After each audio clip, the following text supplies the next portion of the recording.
Buenas tardes, ¿cómo están? ¿Qué pasó acá?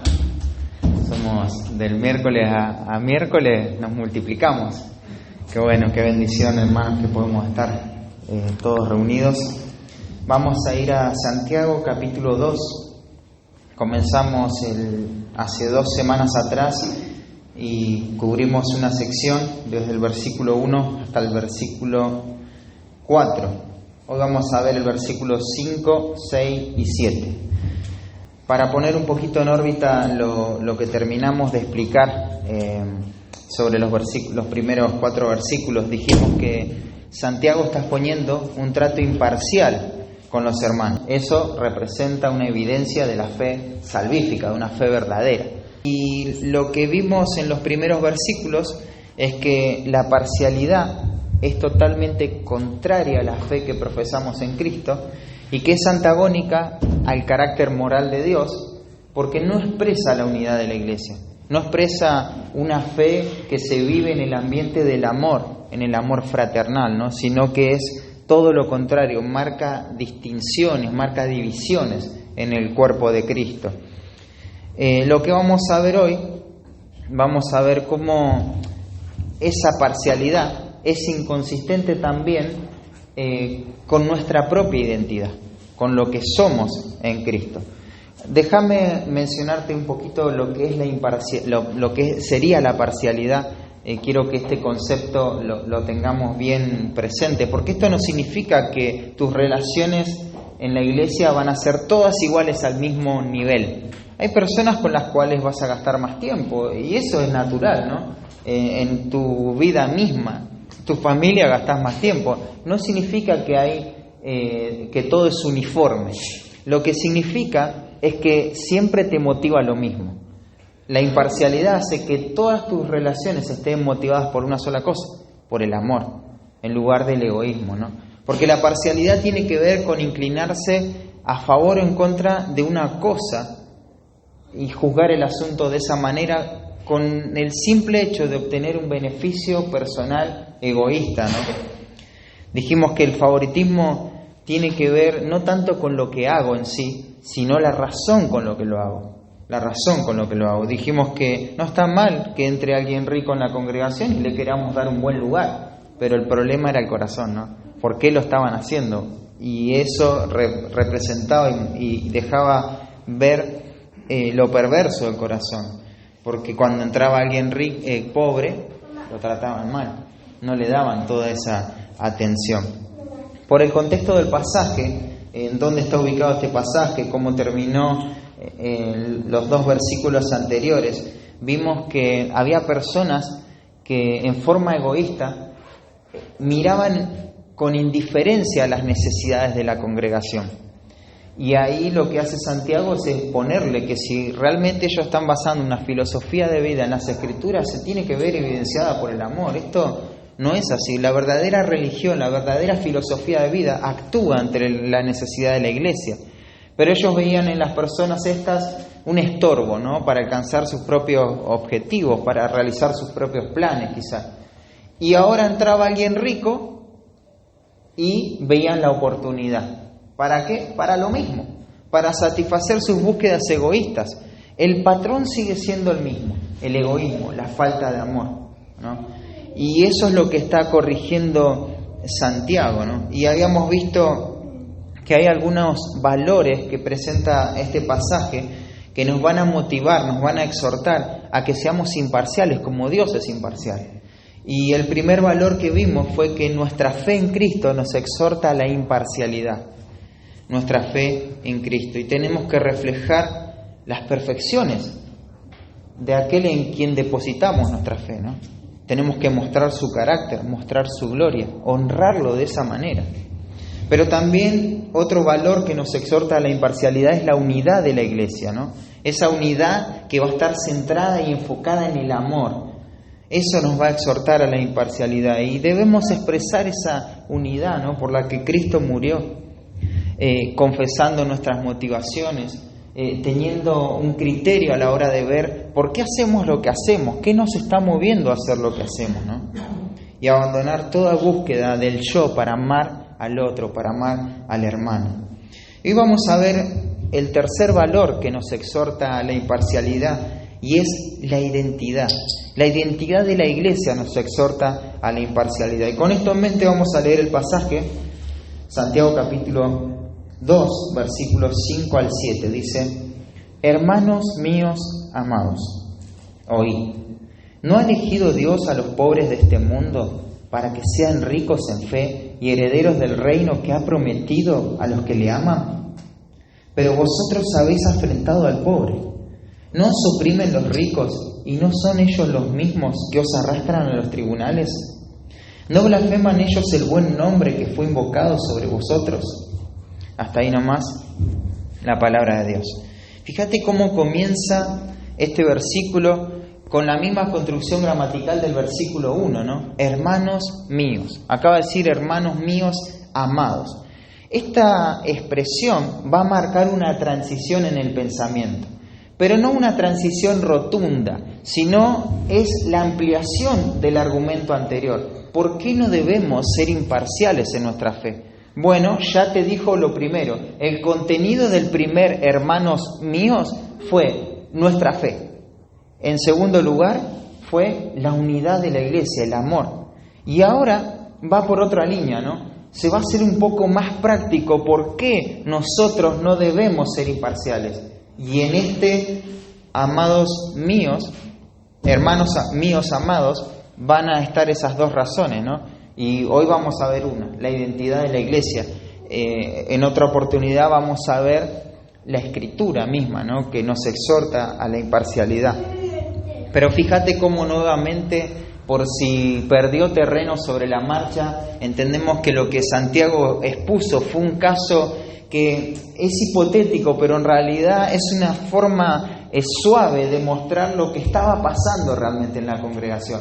Ese condicional no es un condicional si es que esto pasa, yo sé que nunca pasa, no, esto ocurre, ¿no? Y ellos sabían que eso era donde se estaba inclinando su corazón. Fue bastante duro, ¿no? Lo que les dijo Santiago, y por si acaso hubo una distancia que se haya marcado entre el argumento que acaba de dar, él va a decir nuevamente, hermanos míos, y ahora va a agregar amados, ¿no? Amados.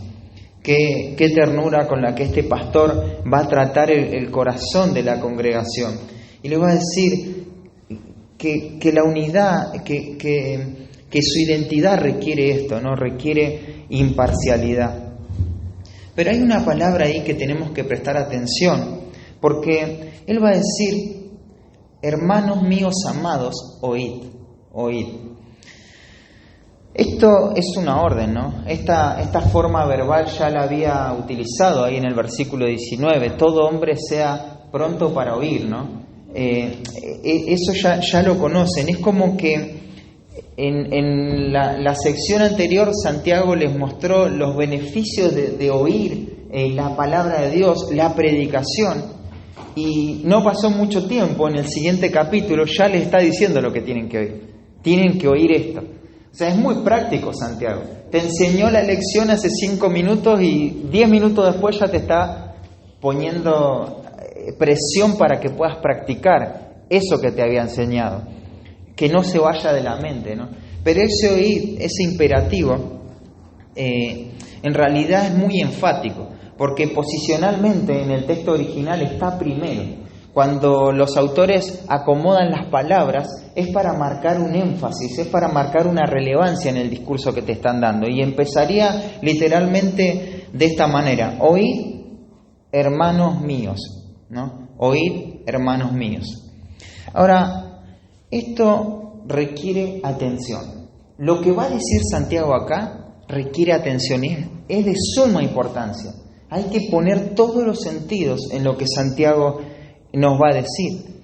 Lo que utiliza Santiago acá es lo que en la mente judía, recuerden que estos son judíos y los argumentos que va a dar son judíos, tiene que ver con algo que ellos conocían, ¿no? Ese llamado a escuchar, a prestar atención, era muy familiar para el judío. De hecho, en Deuteronomio capítulo 6 vas a tener ese llamado. Escucha, oh Israel. Esa es la oración que todo judío tenía que hacer 2 veces por día, ¿no? Esos eran los principios que llamaban al pueblo de Dios a amarle a Dios, a obedecerle, a servirle y a enseñar estas cosas a sus hijos, ¿no? Y transmitirla de generación en generación. Eso es lo que conocemos como la Shema o el Shema, la oración, ¿no? Y acá Santiago va por la misma línea, ¿no? Él les va a decir, oíd, esto que les voy a decir es muy importante. Claro, cuando un israelita escuchaba estas palabras de prestar atención, de escuchar, sabían que tenían que responder en forma práctica ante lo que habían escuchado. Esto no es mera información. Lo que ellos iban a escuchar en esas palabras tiene que ver con algo que va a cambiar y va a transformar el resto de su vida, con algo que los va a condicionar para siempre. Y Santiago está diciendo de esta manera, está utilizando todos esos métodos para escuchar. Ahora uno dice, ¿qué es tan importante lo que Santiago tiene para decir? ¿Qué es lo que tienen que escuchar? Bueno, lo que tienen que escuchar tiene que ver con lo que son, con su identidad, con su historia. Este oír tiene que ver con llamar la atención, ¿no? Y te dije, la identidad de la iglesia nos exhorta a la imparcialidad, y veamos cómo es eso. En primer lugar, la identidad de la iglesia es iniciada en la gracia de Dios. El texto dice, ¿no ha elegido Dios a los pobres de este mundo? Claro, Dios los ha elegido. Y acá el énfasis no está en que Dios los eligió porque son pobres y a los ricos no los quiere porque son ricos. Saca eso de tu mente. O sea, este pasaje no quiere mostrar las ventajas que tiene el pobre porque tiene un corazón más receptivo que los ricos, que eso es verdad. Jesucristo mismo dijo, ¿no? Cuán difícil es que un rico entre en el reino de los cielos. Pero eso no está en la mente de Santiago. Lo que está en la mente de Santiago es la elección de Dios acá. Dios ha elegido a los pobres. ¿Sabes lo que significa eso?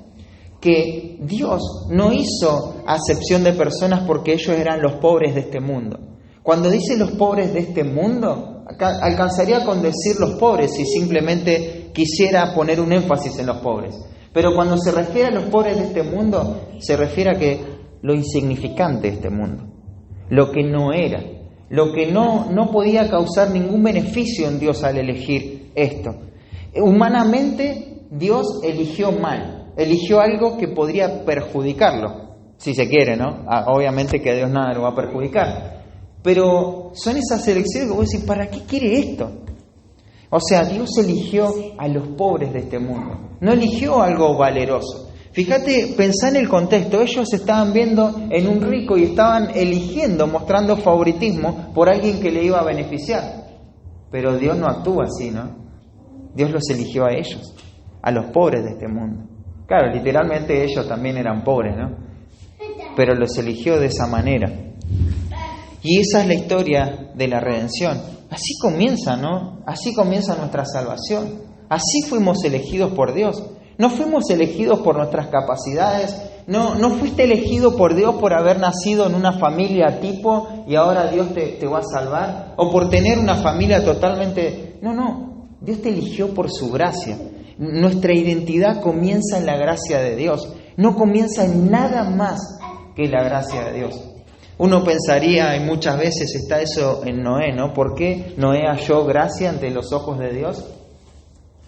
Por gracia.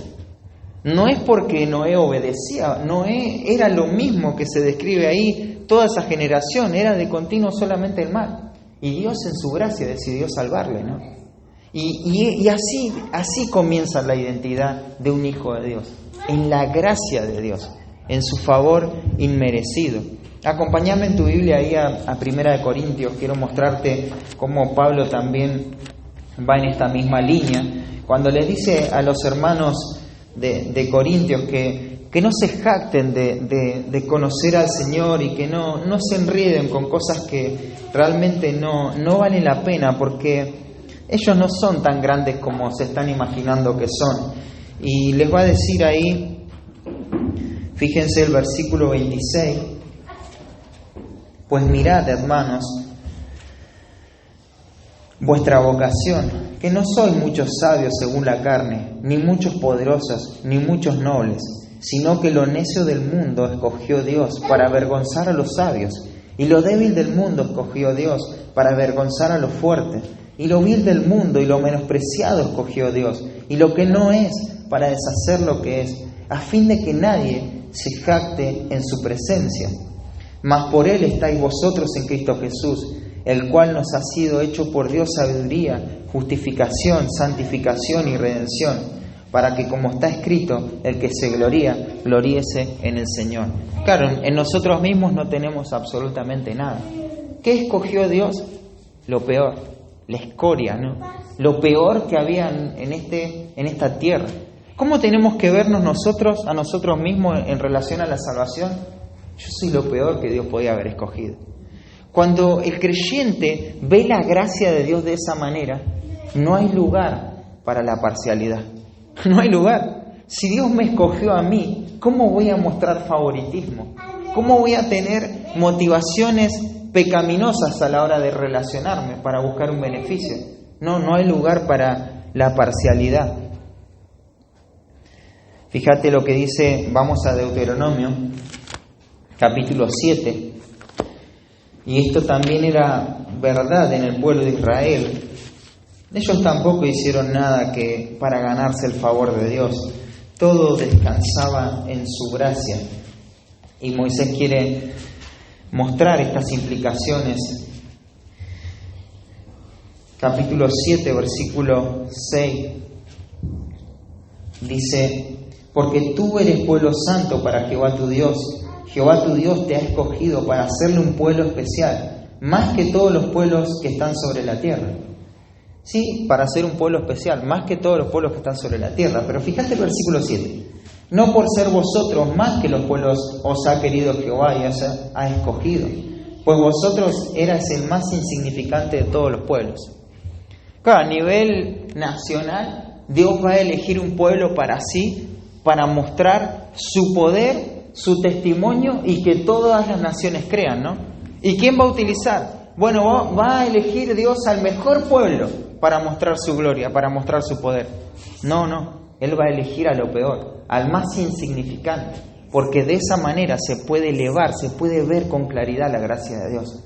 No tenemos derecho a ser parciales cuando nosotros fuimos elegidos por la gracia de Dios, ¿no?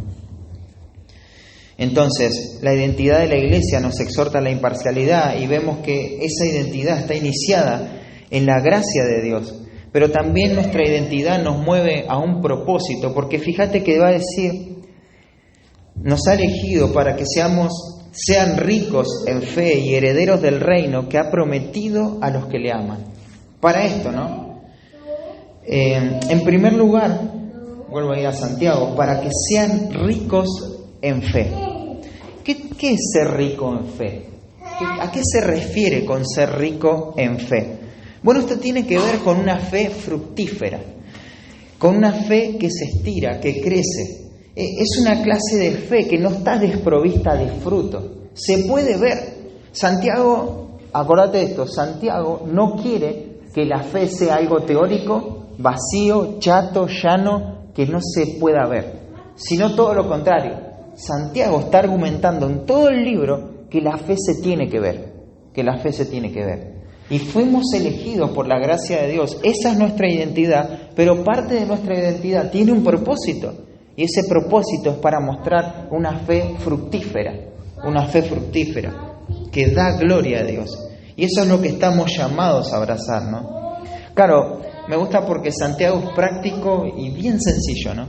Él te dice, fuiste llamado para esto. Una fe rica, ser ricos en fe. Pero creo que el viernes pasado estuvimos con los hombres y Pedro te va a especificar bien cómo es esa fe fructífera. ¿Y qué requiere esa fe fructífera, no? Diligencia requiere, ¿no? Y fíjate, los hombres ya lo tienen bastante fresco, pero para los demás vamos a ir a Segunda de Pedro. En Segunda de Pedro nos enseñaba Poli, ¿no? Este llamado que tiene la Iglesia a crecer, ¿no? A crecer en la gracia de Dios, en la medida que va huyendo del pecado, va abrazando la eternidad, ¿no? Es como que se va estirando, ¿no? Con una mano, compartíamos con unos hombres, vas dejando la corrupción que hay en el mundo y te vas desligando de eso, pero con la otra mano te vas extendiendo hacia la gloria eterna, ¿no? Y fíjate lo que va a decir desde el versículo 2 de Pedro, capítulo 1, versículo 5, dice: vosotros también, poniendo toda diligencia por esto mismo, añadid a vuestra fe. Y todo lo que va a decir después tiene que ver con tener una fe rica, ¿no? Ricos en fe. Diligencia, dice. Poniendo toda diligencia, añadid a vuestra fe virtud, a la virtud conocimiento, al conocimiento dominio propio, al dominio propio paciencia, a la paciencia piedad, a la piedad afecto fraternal, al afecto fraternal amor. Claro, una fe, ricos en fe, se va a ver por una excelencia de la fe, la sabiduría, ¿no? Ese conocimiento puesto en práctica, por la templanza, ese dominio propio, por la perseverancia, por la madurez, va a estar centrada en el amor, ¿no? En el amor fraternal, en el amor a Dios. Va a poder verse en criterios espirituales, ¿no? A la hora de luchar contra el pecado.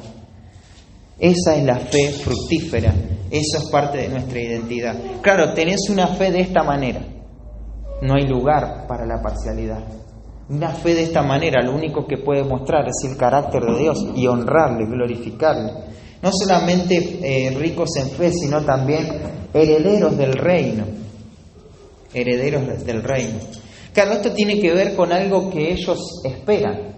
Hay algo en el presente que nos identifica, pero hay algo que nos identifica que es futuro, ¿no? Esa es la esperanza gloriosa que tiene el pueblo de Dios. Espera el reino que fue prometido, ¿no? Pero este concepto del reino en la mente de estos destinatarios es bastante amplio, bastante significativo. Porque el judío esperaba el reino que Dios les había prometido a ellos como nación. Ellos esperaban ver el reino. Bueno, ellos conocen la historia de Cristo, ¿no? Conocen y saben que Cristo vino a ofrecer su reino, ese reino fue rechazado, ese reino fue postergado, pero aún siguen esperando, ¿no? Siguen la esperanza. Ese es el reino que nosotros predicamos. Cuando hablamos del Evangelio, hablamos del reino de Dios. Estamos diciéndole a las personas en el nombre de Dios, ¿no? Como heraldos. ¿Heraldos de quién? Del Rey. Estamos hablando en representación del Rey, llamando a las personas que arreglen sus cuentas con Dios, porque van a ser destruidos. Y no hay posibilidad para entrar al reino de Dios sin arrepentimiento y fe. No hay manera. Y eso es lo que hacemos, ese es el reino, ese es el reino que esperamos. Vamos a reinar con Cristo. Y esa es nuestra identidad. Claro, nuestra identidad no está forjada por un reino terrenal, por las cosas de esta vida. No podemos basar nuestra identidad en lo que hay acá. No, esta es mi identidad. No, nuestra identidad tiene que estar forjada por esto, porque esto es lo que somos. Esto es por lo cual vivimos, ¿no? Somos llamados a un reino celestial. Esta semana tuvimos una tarea ahí en las clases de griego y me tocó traducir un pasaje en Romanos capítulo 8 que me impactó. Vamos a Romanos capítulo 8, versículo 17. Versículo 16, fíjate cómo dice Romanos 8, 16, dice: y el Espíritu mismo da testimonio a nuestro espíritu de que somos hijos de Dios. Y si hijos, también herederos. Herederos. Esa es la misma palabra que se utiliza en Santiago, herederos. Después va a decir, herederos de Dios y coherederos con Cristo, si es que padecemos juntamente con Él, para que juntamente con Él seamos glorificados. Quiero que mires en tu Biblia ahí. La palabra coherederos, fíjate que empieza con una C y una O, esa co, ¿no? Es heredar juntamente con, al lado de, o sea, es heredar en toda la dimensión de que Cristo va a ser el heredero. De esa misma manera nosotros vamos a participar. La palabra en griego empieza con un prefijo su, que te habla de junto con, al lado de, le da intensidad a la palabra, ¿no? Pero después tenés la palabra juntamente con Él, si es que padecemos juntamente con Él. Esa palabra es tremenda, a mí me impactó, porque esa palabra también empieza con su, ¿no? Y tiene que ver con sufrir dolor al lado de Cristo, sufrir el mismo dolor, sufrir con Él. Claro, estas personas que van a ser coherederos con Cristo, que un día van a ser herederos de Él, se va a ver esa marca. ¿En qué se va a ver? En que van a sufrir el dolor de Cristo, ¿no? Ellos saben lo que es tomar la cruz en serio. La única manera de tomar la cruz, ¿no? Toda otra manera es rechazar la cruz. Ellos saben lo que implica esto. No fueron engañados. Y después, para que juntamente con Él seamos glorificados. Y ahí tenés de vuelta la palabra, ¿no? Cómo Pablo es tan preciso para poner esa palabra su, coheredero, con Cristo, junto con, ¿no? Y son esas tres realidades. Claro, un día vamos a ser herederos con Cristo, ¿no? Pero hoy, y es tiempo presente, estamos experimentando dolor con Cristo. Y un día vamos a ser glorificados también con Cristo. Son tres realidades, son tres cosas que tienen que estar en la identidad del creyente, del Hijo de Dios. Quería mencionarte eso porque se relaciona con esto, ¿no? Y fíjate que se va a hablar acerca de este reino y se va a decir que ha prometido a los que le aman. ¿Te suena esa construcción, esa frase, esa oración o esa cláusula, podemos decir? Esa cláusula relativa, que Dios ha prometido a los que le aman. ¿Dónde la identificas esa cláusula? En el versículo 12, mira, fíjate en Santiago 1:12 dice: bienaventurado el varón que soporta la tentación, porque cuando haya resistido la prueba, recibirá la corona de vida que Dios ha prometido a los que le aman. Se quiere delimitar bien de qué se trata este reino. Este reino van a participar aquellas personas que aman a Dios. Dios se los prometió a los que le aman. Y nuevamente, ¿no? Es el mismo sentido del versículo 12, esto de que le aman. No se está refiriendo a una persona, a un creyente, que aparte de ser creyente, de creer en Cristo, bueno, ama a Dios. Qué virtuoso, ¿no? Cree en Cristo y aparte ama a Dios. Y él va a estar reinando con Cristo, ¿no? Va a ser parte de ese reino. No se refiere a eso. Lo que Santiago da por sentado, de que el creyente ama a Dios. El creyente ama a Dios. Esto es lo que hace.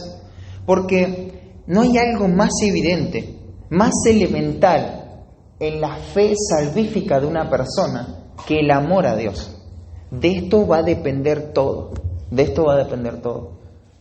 Del amor a Dios. ¿Por qué creo en Cristo? Porque le amo. ¿Por qué le amo? Porque creo en Él. No se puede separar eso. No se puede separar. Esa es la manifestación, la evidencia de una fe salvadora, ¿no? Esto debería ser suficiente para no mostrar favoritismo, para no mirar en otro la oportunidad para sacar un beneficio egoísta. Esto debería ser suficiente para entregarme de lleno al amor, ¿no? Basado en la identidad. Dios nos amó por su gracia, nos dio un propósito para vivir. Sin embargo, lo que va a venir después es un puñal que clava en el corazón, ¿no? El versículo 6 dice: pero vosotros habéis afrentado al pobre. Qué tremendo que es esto. ¿Cómo es esto? Vosotros habéis afrentado al pobre. Pero si nosotros somos lo peor de este mundo y Dios nos eligió por su gracia y tenemos un propósito eterno, hoy somos ricos en fe y vamos a recibir un reino incorruptible.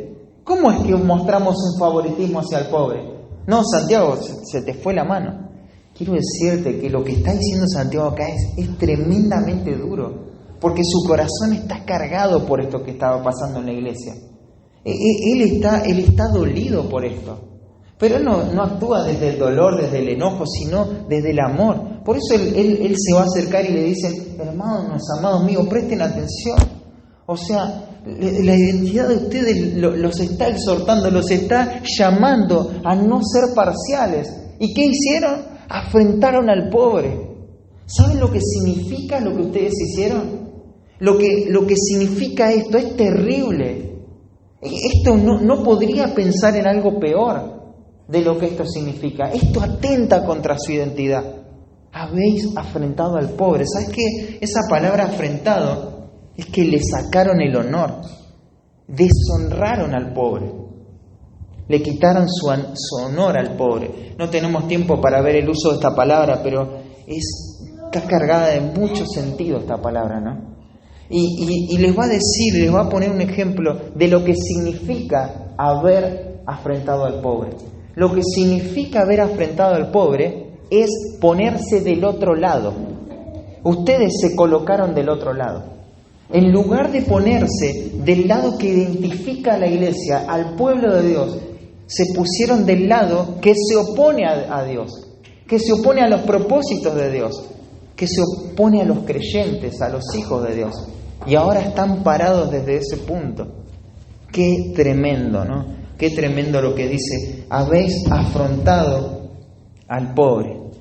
Claro, nuestra identidad nos exhorta a la imparcialidad porque está iniciada en la gracia de Dios. Nuestra identidad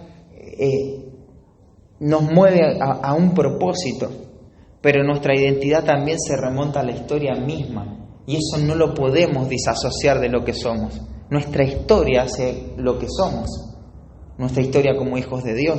Claro, esa historia comenzó, ¿no?, con su elección. Se puede ver cómo fue avanzando a través de la fe rica, la fe fructífera y cómo personas viven para esos propósitos del reino. Pero esa identidad también tiene que ver con aspectos prácticos.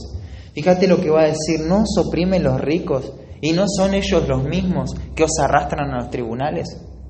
Esto es lo que hacen los ricos. Esto es lo que hacen las personas que tienen las mayores influencias. Esto es lo que hacen las personas que se oponen a los propósitos de Dios y tienen el poder para hacerlo. Los oprimen, los arrastran a los tribunales. Así actúan estas personas, ¿no? Y claro, ellos tenían esos tribunales de los gentiles eran totalmente injustos, ¿no? Porque el juez cuando miraba a una persona no la miraba por lo que la persona moralmente era o había hecho, sino que la miraba a la luz de frente a quién está esta persona, ¿no? A un rico le iba a dar muchas más ventajas y ellos estaban actuando de esta manera, ¿no? Los ricos los arrastran a los tribunales. Esa palabra los arrastran tiene que ver con la misma palabra que se utiliza para decir de que Pablo arrastraba, ¿no? Asolaba a la iglesia, los sacaba. Esto era muy, muy cruel, muy duro. Y pensá en esto. Los ricos los arrastran a los tribunales. Sí, el pueblo enemigo de Dios hace esto, pero vosotros habéis afrontado al pobre. Se olvidaron de quiénes eran, hermanos. Lo afrentaron al pobre. Va a decir otra pregunta. ¿No blasfeman ellos el buen nombre que fue invocado sobre vosotros? Ellos insultan el nombre, ese nombre glorioso, por quienes muchos de estas personas que conformaban la iglesia habían dado su vida, por no querer renegar del nombre de Cristo. Cuando habla del buen nombre, me gusta porque Santiago está invadido por ese pensamiento judío, ¿no? De no tomar el nombre de Dios en vano. Acá se refiere al nombre de Cristo. Pero fíjate esa solemnidad que tiene Santiago, porque él no va a decir, ellos están blasfemando a Cristo o a Jesucristo. No utiliza su título.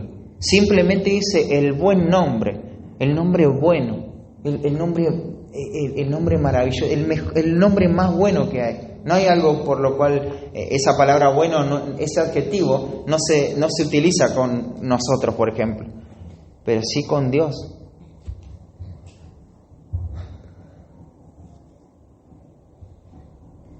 Lo que significa blasfemar es dañar la reputación, calumniar, difamar.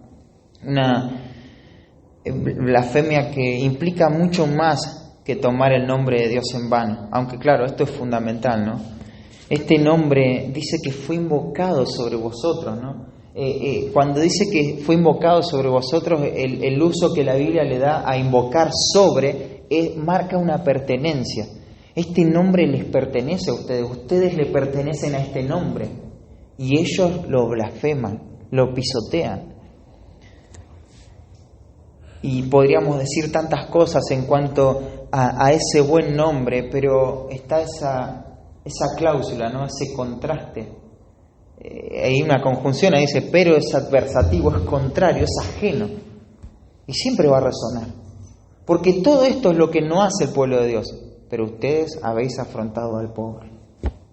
Habéis mostrado esta parcialidad en la iglesia. Esto no se debe hacer. Claro, cuando Santiago está mirando estos pecados, él lo agarra y mira, bueno, a ver, ¿de qué podemos hablar? Bueno, tienen ciertos pecados, hablemos de esto. No es algo al azar. Santiago le está diciendo oíd, o sea, está convocando su atención con las palabras más solemnes con las que la podría hacer. Y le está diciendo que no tienen que mostrar parcialidad, porque eso es incongruente con su identidad.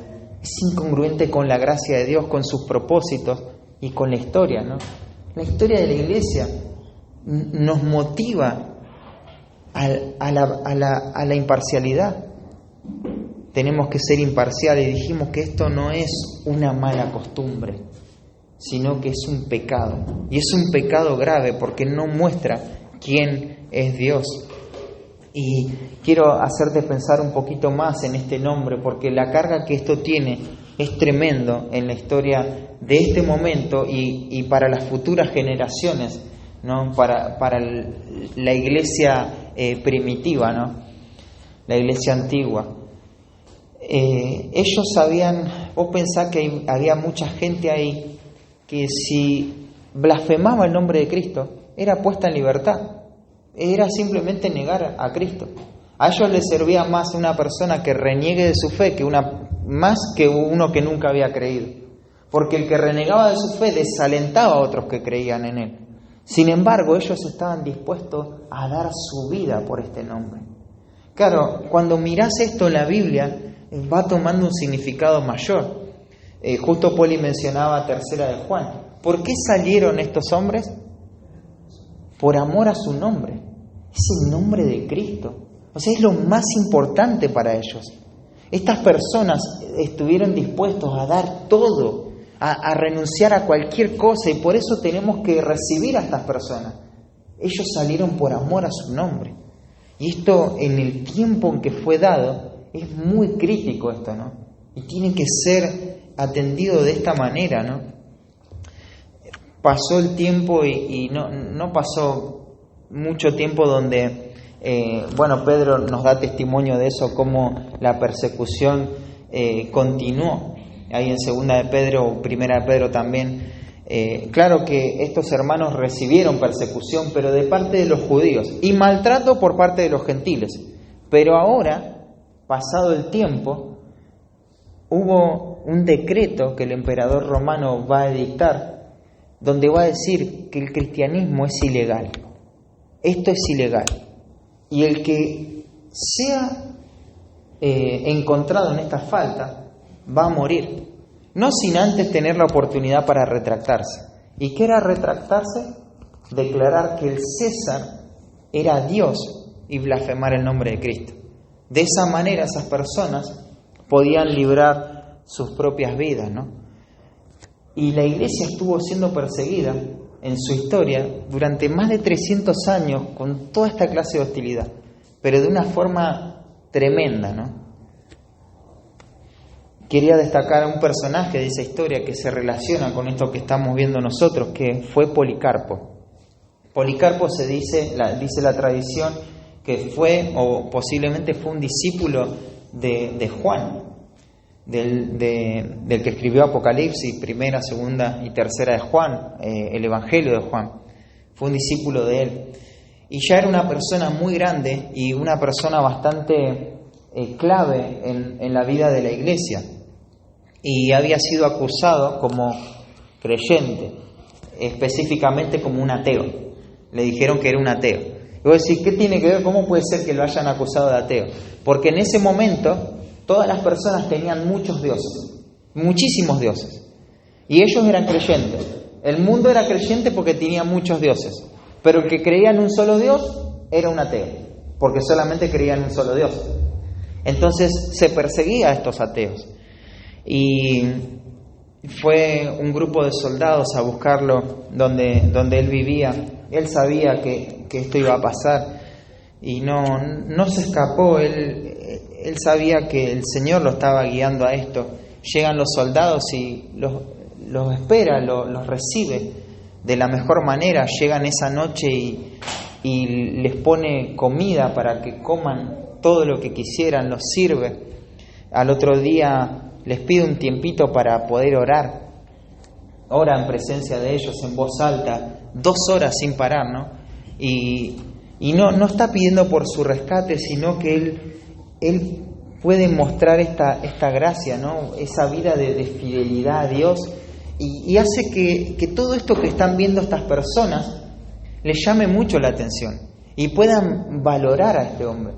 De hecho, ya cuando ni bien lo ven a un anciano todo arrugadito ahí y dicen, este hombre, ¿qué peligro puede representar? Y ya los mismos soldados estaban como compungidos por esta situación y ven ese trato de amor y esa fidelidad a Dios y no lo pueden creer, ¿no?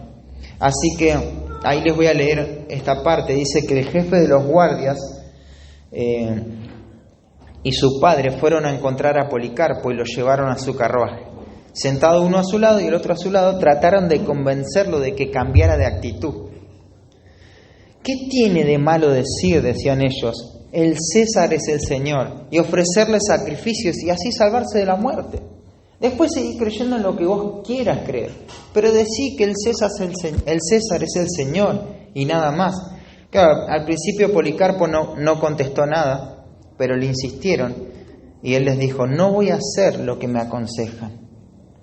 Entonces desistieron de persuadirlo, pero querían salvarlo. Entonces lo empezaron a amenazar y lo obligaron a salir del carruaje y lo empujaron. Se lastima la pierna ahí Policarpo, pero ya estaban ahí cerca del estadio donde lo iban a condenar a este hombre, así que se pone de pie y se dirige voluntariamente al martirio, ¿no? Pero lo van a llevar ante una autoridad que trata de convencer que este santo renegara de su fe, ¿no? Y le va a dar todo tipo de argumentos, le presentaron. El primero es, respetá tu edad, por favor, Policarpo, ¿cuántos años tenés? Este hombre tenía más de 90 años, ¿no? Había vivido mucho y todo para el Señor. Y le decían, jurá por el divino poder del César, cambia de parecido, decí abajo los ateos. Recordá que él era acusado de ateo. Sin embargo, él se pone ahí, mira a esa multitud y apunta a la multitud y él dice, abajo los ateos, porque ustedes son los ateos. El procónsul va a volver a insistir y le va a decir que firme un juramento y lo va a dejar en libertad. Maldecía a Cristo. Ya no querés decir nada bueno del emperador, maldecía a Cristo y ya está. Ya te firmamos acá y sos libre. Y esto tan conocido, lo que él dice, ¿no? Lo he servido por 86 años, jamás me ha hecho ningún mal, dijo Policarpo. ¿Cómo voy a blasfemar contra mi rey que me salvó? Fíjate, el nombre de Cristo no se puede blasfemar. 86 años sirviendo al Señor, ¿cómo voy a blasfemar contra él? El procónsul va a seguir insistiendo que Policarpo jurara por el César. Pero este hombre respondió, si vanamente crees que voy a jurar por el supuesto poder divino del César, como dices, si pretendes no saber quién soy, escucha bien claro esto, soy cristiano. Y si quieres reconocer el mensaje cristiano, organiza una reunión y permíteme dar razón de mi fe. Fíjate cómo lo desafiaba. ¿Y qué le dice el procónsul? No tengo una reunión para vos, pero lo que tengo son animales salvajes. Si no cambias de opción, te voy a arrojar a ellos. Llámalos, le dijo Policarpo. Llámalos, acá estoy. Porque no estamos autorizados a abandonar lo sublime para aceptar lo despreciable. el procónsul le va a decir: burlate de las fieras salvajes y te voy a quemar vivo si no cambias de actitud. Policarpo va a exclamar: me amenazas con un fuego que arde por un poco de tiempo y luego se extingue, pero tú no sabes nada del fuego que trae el juicio venidero, ni del castigo eterno que aguarda a los malvados. ¿Pero qué esperas? Haz lo que tengas que hacer. Y fue llevado a la hoguera. Mientras estaba ahí a punto de ser quemado, va a orar, y a este punto quería llegar. En su oración él dice: bendigo tu santo nombre por considerarme digno de este día y esta hora de compartir con los mártires la copa de tu Cristo, para luego compartir la resurrección a la vida eterna del alma y del cuerpo en el Espíritu Santo. Concédeme ser recibido entre ellos hoy en tu presencia como sacrificio digno y aceptable. Por esto y por todo te alabo y te glorifico, por intermedio de nuestro eterno y celestial sumo sacerdote Jesucristo, tu amado Hijo. Fíjate lo que él hace con el nombre. Cuán importante era poner el nombre de Cristo en alto. Pero vosotros habéis afrentado al pobre, dice. Por eso estas palabras son tan hirientes en el corazón de esta congregación. Nosotros renegamos en contra de nuestra identidad, hermanos, cuando hacemos favoritismo, cuando mostramos parcialidad. Esto no es algo así nomás, listo, voy a dejar de mostrar favoritismo y listo. Tenemos que darnos cuenta de lo que esto significa. Esto es algo muy grave, que no tiene que ser permitido en nuestro corazón. Queremos confesarlo y arrojarlo de nuestra vida lo más urgente posible. No debemos vivir en forma parcial.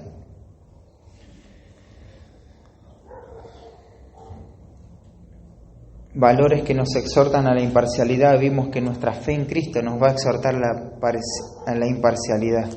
Reflejemos sus perfecciones, mostremos la gloria en Cristo, ¿no? La unidad de la Iglesia, centrada en el amor, nos exhorta a la imparcialidad. Mostremos esa unidad. Confesemos motivaciones egoístas y nuestra identidad, ¿no? La parcialidad atenta contra nuestra identidad. Es contrario a lo que somos. Se asemeja más a estos opositores del Evangelio, que arrastran, que blasfeman, que se oponen a los propósitos de Dios. Y algunas preguntas para seguir pensando en esto. Cuando miramos a otros, ¿perdemos de vista lo que tuvo que pasar para que seamos salvos? Cuando actuamos con